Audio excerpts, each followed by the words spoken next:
안녕하세요. 월요일 아침 마음 챙김 베아트리체의 책 산책입니다.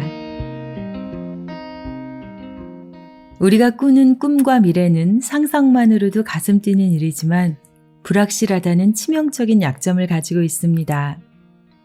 미래학자들은 트렌드라는 물결 위에서 미래를 본다고 합니다. 그들이 말하는 메가 트렌드는 글로벌하죠. 그중 3가지만 꼽아보자면 첫 번째가 고령화입니다. 두 번째는 여성입니다. 예전에 비해 여성들의 위상이 안팎으로 높아지고 있으니까요. 그리고 3번째는 로하스입니다. 로하스는 소비 측면에서 개인의 건강이나 환경 등 새로운 가치를 중요시하는 라이프 스타일을 의미합니다.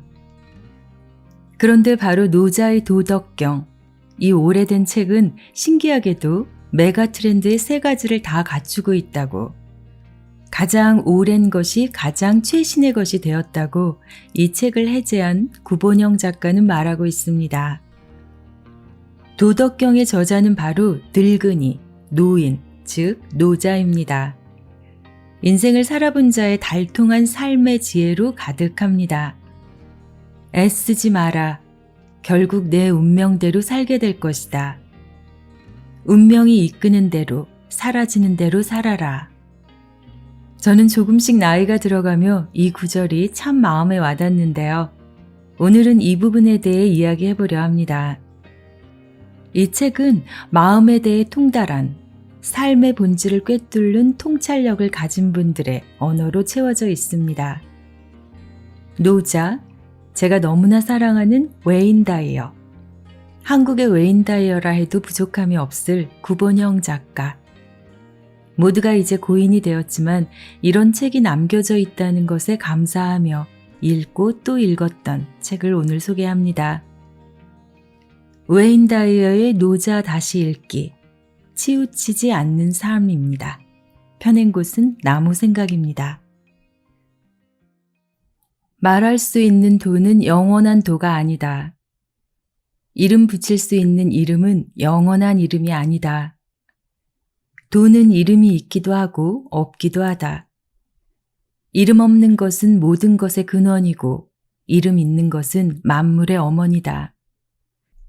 욕심이 없으면 신비로움을 볼 수 있고 욕심이 있으면 눈에 보이는 것만 본다. 그 신비로움은 모든 이해로 향한 문이다. 도덕경의 첫 번째 장에서 노자는 우리에게 도는 있기도 하고 없기도 하다라고 말합니다. 서구적인 사고로 볼 때 이 말은 명백히 모순입니다. 실제로도 모순입니다. 관련하여 책 내용 들어보실게요. 도는 모든 것이 시작되는 알 수도 볼 수도 없는 영역이지만 그와 동시에 모든 것의 내면에 존재한다. 이 볼 수 없는 신비로움을 보고자 할 때 우리는 형태를 가진 외부 세계의 관점에서 이를 규정하려고 한다. 노자는 그 신비로움을 보려고 애쓰지 않아야 비로소 그것을 볼 수 있다고 말한다. 그러나 어떻게 그럴 수 있을까? 한 가지 방법은 원함과 내버려둠이 마치 하나로 이어진 물체의 양 끝처럼 다르기도 하고 같기도 하다는 것을 인식함으로써 더 많은 모순된 생각들을 옮기는 것이다. 원한다는 것은 우리가 잘 받아들일 수 있도록 조건을 만드는 것이다.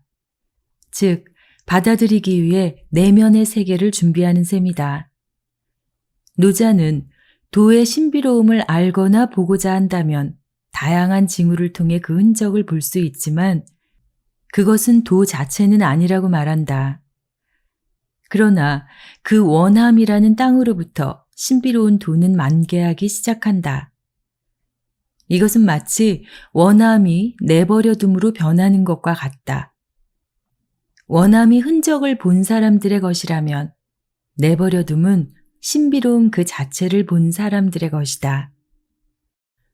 노자가 들려주는 이야기에 귀를 기울이면 우리가 살고 있는 세상에는 이런 모순의 사례가 얼마든지 있음을 알게 된다. 달콤한 토마토와 수선화를 가꾸면서 원하는 것을 생각해보라. 그러나 우리가 할 수 있는 것은 그들이 자라도록 내버려 두는 것이 전부다. 이번에는 생활 속에서 원하는 것과 내버려 두는 것이 어떻게 다른지 생각해 보자. 예를 들면 살을 빼는 것과 살 빼기를 원하는 것, 사랑하는 것과 사랑하기를 원하는 것 사이의 차이를 살펴보라. 도에 대한 이런 사례들 속에서 원하지 않음은 믿고 허락하고 내버려 두는 것임을 알 수 있다. 원함은 원하지 않음의 시작이고 토양이며 또한 내버려 둠의 처음이자 근본이다. 그것들은 같기도 하고 또한 다르기도 하다. 원하는 것과 내버려 두는 것 사이에 어디쯤에 자신이 서 있는지 느껴보라. 피아노를 잘 치려고 연습하고 자동차를 운전하려고 노력하는 것과 실제로 피아노를 치고 자동차를 모는 것은 같기도 하고 또 다르기도 하다. 일단 어떠한 활동을 원하고 배우게 되면 일부러 애쓰지 않고 내버려 두는 시기가 찾아온다. 여기서 중요한 것은 자신의 몸 안에서 이 노력과 내버려 둠의 차이를 인식하는 것이다. 그리고 그때서야 비로소 힘들이지 않는 후자의 느낌을 알게 된다. 이런 연습은 보이지 않는 신비로움과 보이는 만물에 대한 위대한 깨달음으로 인도될 것이다. 네, 알 듯 말 듯 쉽지 않습니다. 도를 아십니까? 라는 말 많이 들어보셨죠? 이렇게 말로 설명하기 힘든 것이 도이기에 이를 토대로 포교 행위를 하는 사이비 종교가 아직까지도 저희 사회에 남발하고 있는 거겠죠. 그들은 힘없는 사람을 타겟으로 하기에 내 눈앞의 어려움을 해결하려고 의구심도 없이 현실적 방안을 찾겠다고 그들을 쫓아가는 겁니다. 그러니 우리는 그 도를 좋은 책에서 제대로 배워야 하는 겁니다. 내버려 둔다는 것에 대해 조금 더 설명 들어보실게요. 부당한 대우를 받는 순간에도 그 신비로움을 믿어야 한다는 뜻일까? 그건 아닐 것이다. 무언가를 변화시키려는 노력을 전혀 하지 말라는 걸까? 이건 역시 아니다. 도덕경에서 말하는 내버려둠은 신비로움 속에 머물며 아무런 방해 없이 당신을 통해 그 신비로움이 자연스럽게 흐르도록 내버려두는 것을 의미한다. 도를 행하라. 신비로움 속에 사는 자신만의 길을 찾아라. 노자가 첫 번째 장에서 말한 것처럼 신비로움은 모든 이해로 향하는 문이다. 신비로움을 즐겨라.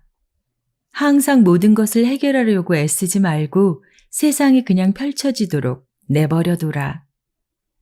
모든 것은 신이 주신 순서에 따라 이루어질 것이므로 그냥 내버려두라. 무언가를 해결하기 위해서 너무 열심히 노력하지 마라. 그저 자연스럽게 흘러가게 두라. 당신의 친구와 자녀, 부모님, 상사 또는 다른 누구라도 너무 깊이 이해하려 애쓰지 마라. 도는 언제나 작용하고 있다. 뜻대로 일이 되지 않을지라도 그 상황을 있는 그대로 받아들이는 연습을 하라. 긴장을 늦춰라. 자연스럽게 내버려두라. 세상을 있는 그대로 받아들이지 못하고 세상은 이래야 한다고 규정하고 있는 자신을 매 순간 인식하라. 예리한 관찰자가 되라. 비판은 적게 하고 많이 들어라. 신비로움의 매력과 우리가 경험하는 불확실성에 대해 마음을 활짝 여는 시간을 가져라. 규정하고 분류하기를 멈추는 연습을 하라.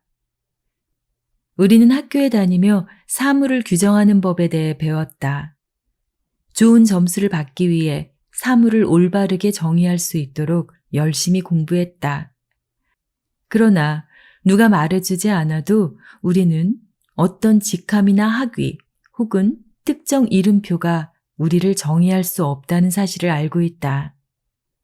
물이라는 단어 그 자체가 물이 아닌 것처럼 이 우주의 무엇도 그것에 붙여진 이름과는 다르다. 사물의 범주를 분류하고 나누려는 우리의 노력에도 불구하고 각각의 동물, 꽃, 광물, 인간은 결코 정확하게 묘사될 수 없다. 이와 마찬가지로 돈은 우리에게 이름으로 불릴 수 있는 이름은 영원한 이름이 아니다 라고 말한다. 우리는 우리가 분류하고 외우는 것이 아닌 보고 느끼는 것의 의미를 이해해야 한다. 지금 도를 행하라. 오늘 하루 중 당신이 다른 사람이나 상황과 관련해서 겪고 있는 힘겹고 화나는 일에 주목하라. 원함과 내버려둠의 사이에서 당신이 어디쯤에 위치해 있는지 그 내면을 들여다보고 이를 통해 도를 행하겠다고 결심하라. 그 성가신 일이 사라져버리길 바라는 동시에 그것을 있는 그대로 자연스럽게 내버려두는 모순을 허락하라. 당신의 생각 속에서 그 느낌을 찾아보고 어떻게 움직이는지 느낄 수 있도록 자신을 내버려두라. 아무런 편견 없이 마음을 열고 당신 안에 있는 그 신비로움과 친해질 수 있도록 마음을 확장하라. 그리고 그 느낌이 어떻게 자신을 드러내는지에 주목하라. 그 어떤 것이든 간에 판단을 미루고 주의를 기울여라. 그 느낌을 관찰하고 어떤 느낌이든 그냥 받아들여라. 규정하고 설명하고 방어하지 말고 내면의 신비로움과 만나라. 그것은 혼자서 알아내야 하는 미묘한 느낌일 뿐이다.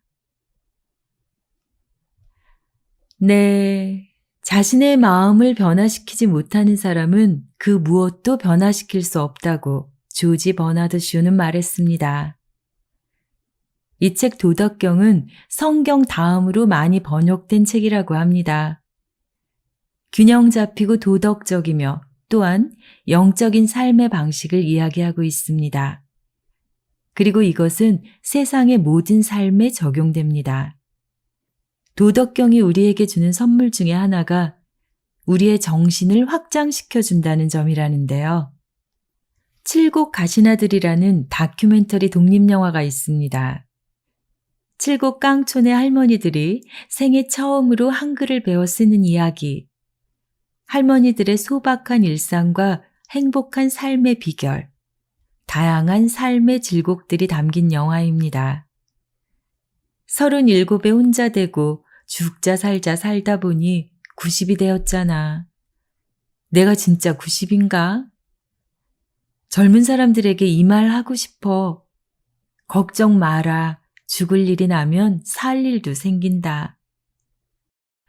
삶의 수많은 풍파를 겪으면서 알게 된 진리 속에서 작은 들꽃 하나에 활짝 웃을 수 있는 할머니들의 시에 경탄을 하기도 안타까움이 느껴지기도 합니다. 인생의 마감 바로 앞에서 느낀 몸으로, 삶으로 경험한 진리이기 때문입니다. 우리가 사는 지금의 세상에서는 그 진리를 조금은 더 일찍 알아챌 수 있는 여러 길이 있습니다. 그중 하나가 바로 책일 텐데요. 책을 읽는 데서 멈추지 않고 그것을 하나하나 생각하며 행동으로 옮겨보는 것. 그것이 조금이나마 의미 있고 후회 없는 삶을 살 수 있는 방법이기도 할 것입니다. 이에 관련하여 웨인 다이어는 돈은 머리가 아닌 삶에 적용시키는 것이 중요하다고 거듭 강조합니다. 바로 당신이야말로 살아 숨쉬는 도 그 자체다. 그러니 우리 내면의 도를 찾기 위해 도덕경의 한 장과 거기에 이어지는 글을 음미하고 그런 다음 스스로에게 적용하는 시간을 꼭 가져보라고 당부합니다.